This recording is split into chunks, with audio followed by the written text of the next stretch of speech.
नमस्कार.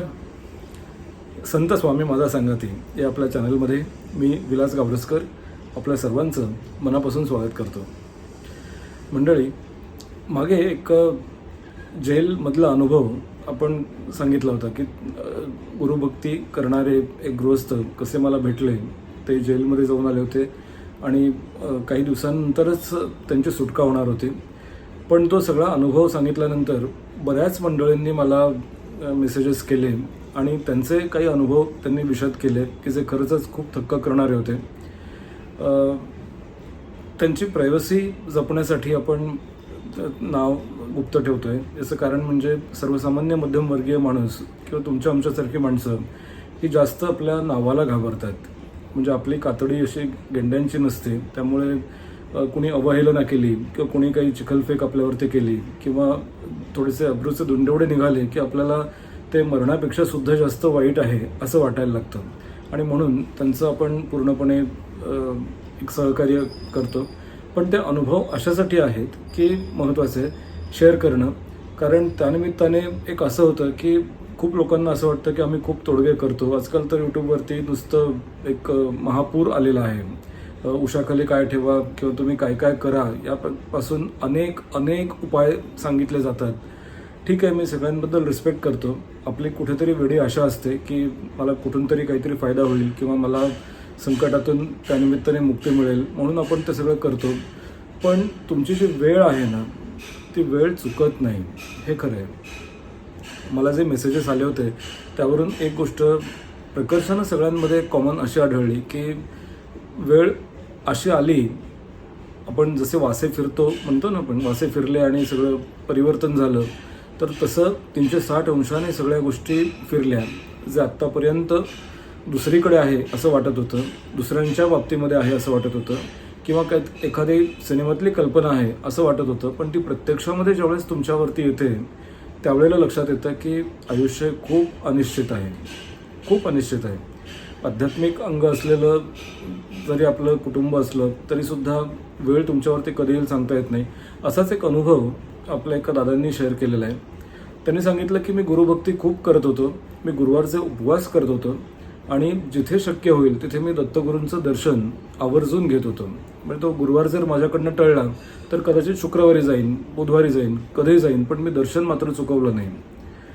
पण दैवदुर्विलास असं झाला की जिथे मी काम करत होतो तिथे एका महिला कर्मचाऱ्यांनी त्यांच्यावरती आरोप केले आणि ती भलतीच वेगळी स्टोरी, खूप मोठी होती. त्यांनी मेसेजवर सांगितलं होतं, ते सगळंच आता मी सांगणार नाही. पण त्याच्यामधून एक असं निष्पन्न झालं की यांना दोषी ठरवलं गेलं.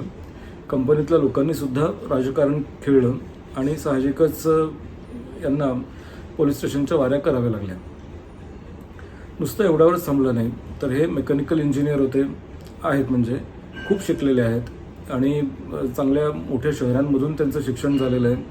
कॅम्पसमधून त्यांचं सिलेक्शन झालेलं होतं आणि चांगल्या ठिकाणी जॉब, चांगलं पॅकेज, हे सगळं चांगलं असल्यामुळे साहजिकच मग लग्नाची बोलणी सुरू झाली, लग्नाचं पण विचार सुरू झाला आणि मध्येच असं प्रकार झाला की जिथे नुसतं पोलीस स्टेशनच नाही किंवा नुसतंच वकील नाही तर डायरेक्ट जेलमध्येच त्यांना जावं लागलं. आणि ही गोष्ट खूप जिव्हारी लागण्यासारखं होतं. म्हणजे त्यांच्या वडिलांनी ते सांगितलं होतं की आम्हाला अप्रत्यक्षपणे एक थोडासा गर्व होता की आमचं सगळं छान आहे बाबा, चांगली नोकरी, चांगलं शिक्षण, चांगलं पॅकेज, हे सगळंच असं छान आहे. म्हणजे याच्यात आणि ते सगळ्यांचं असावं असंच वाटतं. पण या पोलीस स्टेशनमुळे आम्हाला लक्षात आलं की आम्ही पूर्ण जमिनीवरती आलो आणि आता लक्षात आलं की आयुष्य हे कुणाच्याही बाबतीमध्ये कसाही खेळ खेळू शकतं. आपण ह्याला काहीच त्याला लॉजिक नाही आहे. आणि मग जेलमध्ये गेल्यानंतर त्यांनी असं सांगितलं की मला खूप वेगवेगळे अनुभव आले. म्हणजे टॉर्चर आणि हे जे सिनेमांमध्ये दाखवतात तसं तेवढं भयंकर जरी माझ्या वाट्याला आलं नाही तरीसुद्धा मी गुरूंना हे म्हटलं की माझं काय चुकलं किंवा माझ्या आईवडिलांचं याच्यामध्ये काय चुकलं असेल की त्यांनी म्हणजे आम्हाला ही शिक्षा भोगायला लागते. आता सगळं छान चाललेलं असताना मध्येच मिठाचा खडा पडलेला आहे आणि जेलच्या यातना नाही म्हटलं तरी सगळीकडे एकदा बभरा झाला की हा जेलमध्ये गेला आहे किंवा तर प्रत्येक वेळेस मनामध्ये हेच येतं की याच्याकडनं काहीतरी चूक झाली असेल किंवा मग याचं कॅरेक्टर चांगलं नसेल. आणि आपण सांगून किती सांगणार आणि काय नेमकं कसं हे करणार. त्याला वेळ लागतो, खूप संयम ठेवावा लागतो. पण त्यांनी सांगितलं की आम्हाला प्रचंड त्रास झाला. त्या जेलमध्ये ना त्याच्याबरोबर आणखीन एक कैदी होता. ते कैदी हा शब्द मी वापरतोय, पण ते एकत्र त्यांना ठेवण्यात आलं होतं. त्याच्यावर पण कुठला तरी आरोप होता अत्याचाराचा.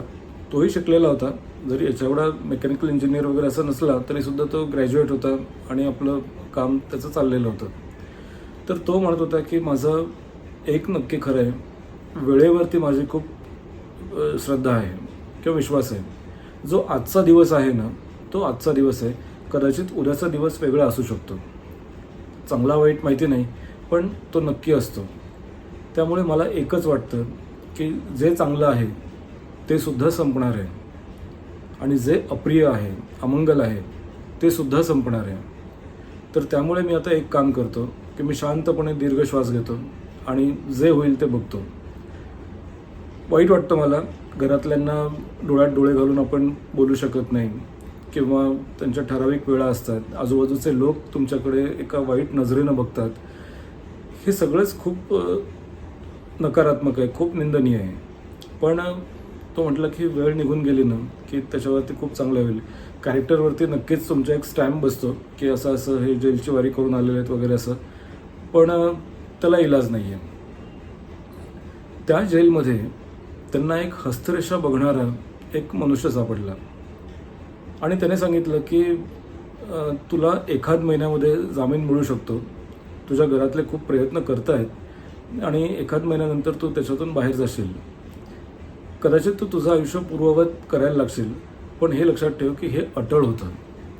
तुझ्या हातामध्ये मला स्पष्ट दिसतंय की हे योग होताच होता आणि ही वारी तुला करावीच लागणार होती. ते कुठल्याही पद्धतीतून टळणार नव्हतं. पण यातून कर्मयोग कसा झाला, तुमच्या आईवडिलांचे संस्कार किंवा तुमची गुरुभक्ती ही कशी कामाला आली, तर तुम्हाला इथे कशी ट्रीटमेंट मिळते, तुम्हाला इथे कसे लोक मिळत आहेत, तुम्हाला कसं वातावरण मिळतं आहे, तुम्ही किती सही सलामत यातून बाहेर पडताय.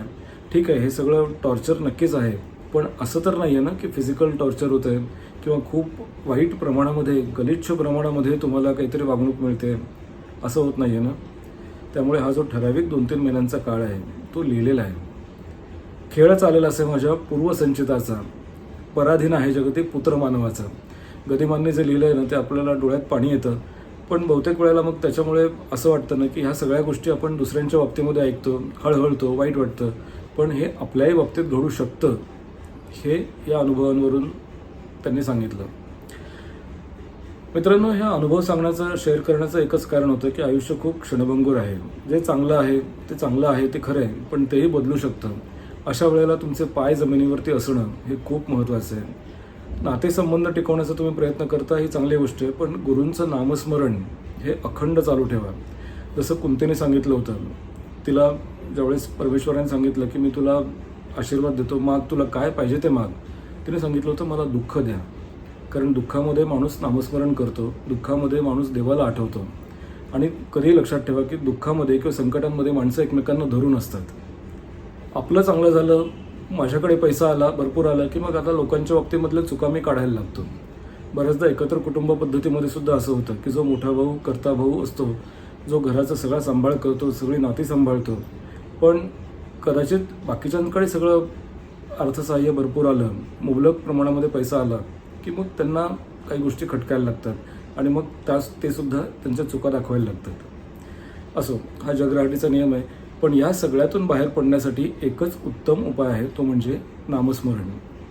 स्वामींचं नामस्मरण करा, गुरूंचं नामस्मरण करा, किंवा गोंदवलेकर महाराजांनी याला टॉनिक हा अगदी अचूक शब्द वापरलेला आहे. आपले पाय जमिनीवर ठेवा, माणसाला माणसासारखं वागण्याचा प्रयत्न करा. आपण इंजिनियर आहोत, आपल्याकडे खूप पॅकेज आहे, आपण अमेरिकेत वाऱ्या करतो, याचा अर्थ आपण जग जिंकलं असं होत नाही. कुठल्याही एखाद्या क्षणी आयुष्य परत 360 अंश फिरू शकतं. पुन्हा नवीन अनुभवांसह नवीन व्हिडिओमध्ये भेटूया. तोपर्यंत नमस्कार.